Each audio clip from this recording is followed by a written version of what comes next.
universidades como Harvard, vuelvo y te lo digo, Cambridge, Massachusetts, Wisconsin, Stanford, Universidad de Zaragoza, Leipzig, en Alemania, están estudiando fuertemente estos y sacando continuamente diferentes investigaciones.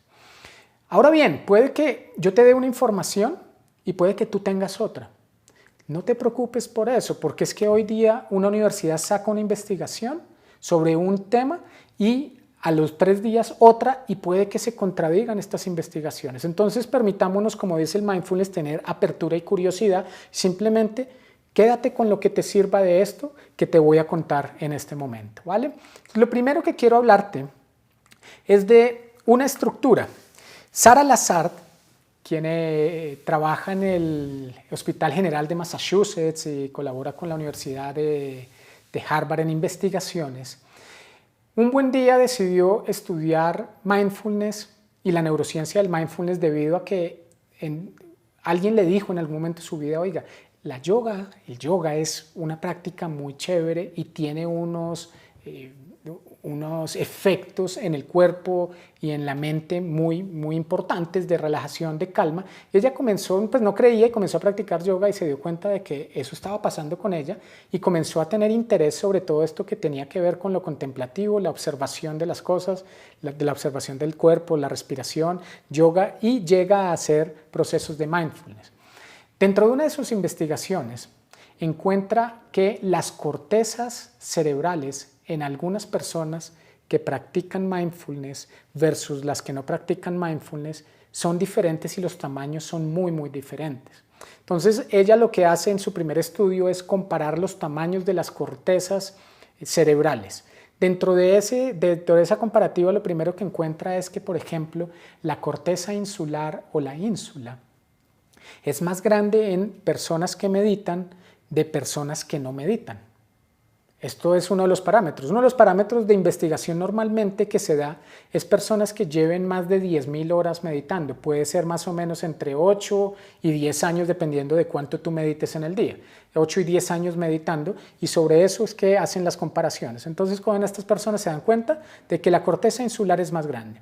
Bueno, Juan, ¿para qué sirve la corteza insular?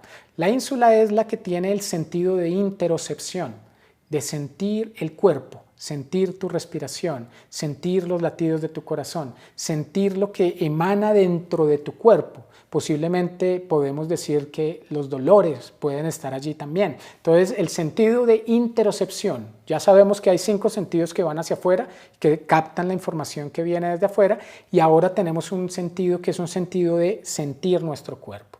¿Para qué sirve esto? Vamos a tener mayor conciencia corporal. Y en un entrenamiento que tuvimos con Daniel Goleman nos decía, sentir el cuerpo es súper importante para la inteligencia emocional, porque desde ahí comienza. Las emociones se sienten en tu cuerpo. Si tú estás desconectado de tus emociones, de tu cuerpo, es decir, estar desencarnado, pues va a ser muy difícil que respondas y que sepas que hay una emoción dentro de ti, porque las sensaciones que causan las emociones todas se sienten en tu cuerpo. Entonces, para poder comenzar a tener una buena inteligencia emocional, va a ser súper importante tener una buena corteza insular, sentir nuestro cuerpo. Pero también tiene unas implicaciones en las investigaciones acerca del dolor. Y es que, aunque en teoría deberías sentir más los dolores, porque la corteza insular y la corteza sensorial están activadas, van a sentir más los dolores, más los dolores. Hay algo súper importante aquí que tiene que ver con los dolores, y es que las áreas de la amígdala cerebral y las áreas del lóbulo prefrontal se inactivan. Cuando eso pasa, no vas a tener recuerdos del dolor y no vas a pensar en el dolor, por lo cual tu dolor va a disminuir.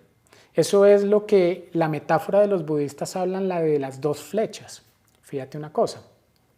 La primera flecha que yo lanzo es el dolor. Siento un dolor, por ejemplo, en mi espalda. Entonces esa es mi primera flecha, está lanzada. La segunda flecha es pensar en el dolor. y ahora no me voy a poder mover y no voy a poder ir a hacer ejercicio. Y qué pereza con esto porque no voy a poder bailar y me va a tocar comprar unos antibióticos. Entonces, esa segunda flecha es una flecha de pensamiento y es una flecha de emoción. La emoción la tienes guardada, posiblemente el recuerdo emocional del dolor en la amígdala cerebral, ahorita te la explico, y el pensar en el dolor está en el lóbulo prefrontal. Entonces, cuando hacen las investigaciones y personas que practican mindfulness, que son capaces de sentir más el dolor porque tienen más corteza insular, pues tienden a desconectarse del pensamiento y desconectar del recuerdo emocional, por lo cual algunas investigaciones dicen que es capaz uno de bajar un 70% el dolor. Entonces, hay unas aplicaciones importantes. Hoy día en el Reino Unido le dicen a los pacientes, ¿qué prefieres? ¿Un opiáceo o prefieres mindfulness para el control del dolor? Mucha gente se está yendo al mindfulness porque los opiáceos generan cierta adicción, ¿no? Entonces, la corteza insular tiene esas dos ventajas. Sentir más tu cuerpo, inteligencia emocional, y por otro lado, vas con otras estructuras de tu cerebro a poder manejar de una mejor manera los dolores. La siguiente estructura que quiero compartirte es la corteza prefrontal, corteza frontal. Es la que nos diferencia de cierta manera del resto de animales, ¿no? Hay otros animales que tienen corteza prefrontal. La nuestra, si no estoy mal, es el 40% de todo nuestro cerebro. Por ejemplo, un delfín más o menos le llega a un 18%, un primate, un primito nuestro de estos monos, debe tener una corteza de entre 13 y el 15% del total del cerebro, y por ahí el perro y el gato, si no estoy mal, están entre 3% y 5% de corteza prefrontal. Lo que a nosotros nos hace diferentes es el gran tamaño que tiene la corteza prefrontal o la corteza frontal, y en términos generales, cuando hablamos de prefrontal, es esta zona que está aquí. Si viéramos, por ejemplo, la ínsula estaría en esta zona por dentro de nuestro cerebro, estaría por aquí o por esta zona. Y la corteza prefrontal, tenemos una corteza prefrontal izquierda, una corteza prefrontal derecha. ¿Qué han encontrado las investigaciones? Personas que practican mindfulness tienen más materia gris, mayor tamaño en la corteza prefrontal, más que todo la izquierda. Y ese es el centro de regulación emocional. Ahí es donde Daniel Goleman, por ejemplo, habla del centro ejecutivo del ser humano, es donde se toman las decisiones, es de donde yo digo si estoy haciendo bien o estoy haciendo mal, hay discernimiento, pero también en esas cortezas están algo que tiene que ver con la memorización, también tiene que ver con la atención, la bondad y la compasión. Entonces, las personas que tienen mayor corteza prefrontal izquierda tienden a tener mayor atención, mayor concentración, mayor aprendizaje y de una u otra manera más voluntad, mejor relacionamiento con las otras personas, ¿vale? Entonces, ahí encuentran que hay un crecimiento. La siguiente estructura son las cortezas auditivas. Las personas que hacen mindfulness, que hacen meditación, de acuerdo a este estudio de Sara Lazar, tienen mayor tamaño en las cortezas auditivas. Y esto tiene un buen sentido, porque hay personas que no tienen problemas en la audición en todo lo que tiene que ver con lo fisiológico, tímpano y todo el órgano que es para la audición.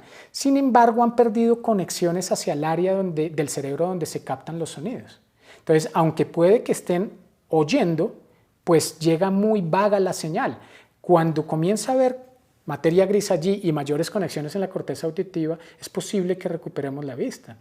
Igual, no te voy a hablar en este estudio de corteza visual, ni de cómo en algunos estudios han visto que la gente comienza a ver mejor, la gente que hace mindfulness y meditación, que personas que no, incluso en las zonas de la corteza visual que está en la parte de atrás de nuestro cerebro, y cómo se mejora las estructuras en tus ojos, pero eso es cuestión de otra investigación. Otra de las estructuras que han visto que se ha afectado durante este proceso es el puente de Barolio. Esto nunca lo habíamos escuchado, pero el puente de Barolio está muy cerca al tronco encefálico y es una zona donde se produce la mayor cantidad de neurotransmisores de tranquilidad, de regulación. Entre esos, por allí se comienza por lo menos el impulso de algo que tú conoces que se llama la serotonina. Bajos niveles de serotonina implica depresión, tristeza. Una serotonina regular normal implica bienestar. Entonces, si desde allí, si el puente de Varolio es más grande, es posible que haya mucha más producción o que se regule la producción de algunos neurotransmisores importantes para el bienestar de nosotros. Entonces, personas que hacen mindfulness tienen mayor corteza en el puente de Varolio, mayor materia gris en el puente de Varolio.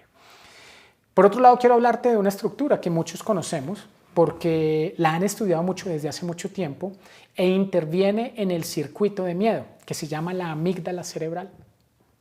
La amígdala cerebral, de acuerdo por ejemplo a Daniel Goleman, es el centro de la memoria emocional. Para otros autores es el centro del estrés. Para otros autores es el centro de la reactividad de nosotros los seres humanos, del impulso. Es una estructura que, aunque está en la zona límbica, en el cerebro límbico, que es emocional, se comunica muy bien con todo lo que es lo instintivo de nosotros para nuestra supervivencia y protección. Está activa 24 horas al día, 7 días a la semana, evaluando lo que pasa desde afuera, los filtros que utiliza tu cerebro desde afuera, lo evalúa todo para saber si eso es peligroso o no. De hecho, es la que activa el sistema de lucha o huida, que es en el que nos encontramos todo el tiempo nosotros los seres humanos. Recuerda que nosotros estamos programados para la supervivencia y no para la felicidad o la paz. Entonces, estamos tan programados que ha ganado mucha importancia la amígdala cerebral, y personas que no meditan o no hacen mindfulness, de acuerdo a este estudio, tienen más grande la amígdala cerebral que personas que hacen mindfulness. ¿Y qué tiene como consecuencia esto? Que si hay más conexión, hay más materia gris, todo el tiempo está activa, soltándote que todo es peligroso, que todo es estresante, que te protejas de todo, que luches contra todo y huyas de todo.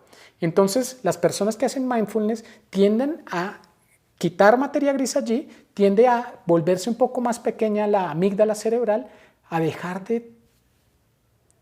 de darle tanta importancia.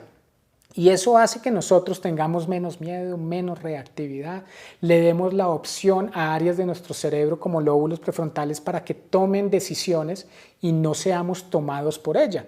Daniel Goleman habla del famoso secuestro de la amígdala cerebral. Cuando algo sucede, la amígdala lleva la información, hace el recuerdo y saca una respuesta inconsciente. En ese momento somos secuestrados por la amígdala y de un momento a otro estamos o golpeando o hablándole mal a alguna persona. Estamos siendo secuestrados por un área que no es racional, un área que no es tan humana. Es un área simplemente mamífera, es un área de protección, pero no todo tenemos que evaluarlo desde la protección. Entonces, imagínate que tú comienzas a decrecer tu amígdala, por lo cual tú ya no tienes tan activo el sistema de lucha o huida, y puede que tengas otros sistemas activos como los de recompensa o los de afiliación, que están también, pues, y que son muy importantes para nosotros como seres humanos. Entonces, recuerda eso, la amígdala cerebral tiende a encogerse, tiende a perder tamaño en personas que meditan. Otra de las estructuras se llaman hipocampo. Los hipocampos son unas estructuras maravillosas que entran, al igual que el lóbulo prefrontal, en regulación emocional. Si tú tienes un hipocampo grande, cuando la amígdala cerebral salta, es como, metafóricamente, es como si le hiciera a la amígdala tranquila, tranquila. Si tú tienes buenas conexiones allí. Entonces, uno de los puntos importantes en tener buenos hipocampos o buenas conexiones es que vas a tranquilizar la amígdala, vas a hacer un proceso de regulación emocional igual en función. Se activa la amígdala, se activa hipocampo, se activa el lóbulo prefrontal y en ese momento podemos tener autocontrol y autorregulación emocional. Y otro de los factores importantes del hipocampo tiene que ver con la memorización y el recuerdo. Entonces, aunque los hipocampos tienen memorización y recuerdo de corto plazo, son los que se comunican con las áreas donde hay recuerdos a largo plazo. Y estas implicaciones son bien interesantes porque, por ejemplo, se han medido que 10 minutos, 5 minutos antes de un examen, ponen a adolescentes, niños y personas en universidades a hacer una práctica de mindfulness para desactivar la amígdala cerebral, activar hipocampos y activar las zonas de atención y concentración, y en ese momento los resultados son muchísimo más eficientes en la contestación del examen que las personas que están estresadas. Imagínate llegar a un examen con la amígdala cerebral comenzando a bombardearte, que llega al examen siempre con miedo. Entonces, desde el miedo se inhabilitan los hipocampos y posiblemente el centro de la atención, la concentración, el lóbulo prefrontal, y en ese momento pues va muy seguramente, aunque haya estudiado, voy a olvidar la lección. Entonces, de lo que se trata esto es que el mindfulness pueda ayudarnos a crecer los hipocampos. No solo mindfulness, sabes, el deporte también es una de las herramientas importantes que se utiliza para que los hipocampos sean sanos, para que crezcan, para que tengan mayor materia gris. Entonces, deporte y unas buenas prácticas atencionales son supremamente importantes dentro de este proceso. Entonces, ¿qué es lo que encuentran inicialmente? Entonces, Sara Lazar encuentra que las cortezas son más grandes en meditadores que en gente que no medita. Pero también se hace una pregunta bellísima que se hacen muchos investigadores serios, y es, vamos a evitar el sesgo. Y se pregunta, ¿qué tal que estas personas que les gusta meditar hayan nacido con esas estructuras más grandes? O sea, si estas personas nacieron con la corteza prefrontal más grande, con el puente de Barolio más grande, con la corteza insular más grande, con el hipocampo más grande, ¿qué tal que ellos hayan nacido así y por eso es que sean raros y les guste meditar o hacer mindfulness? Entonces lo que hacen es, cogen unas personas que nunca han hecho mindfulness y comienzan un programa de reducción del estrés, los hacen las mediciones al iniciar y al terminar y comienzan a darse cuenta de los crecimientos de las cortezas también.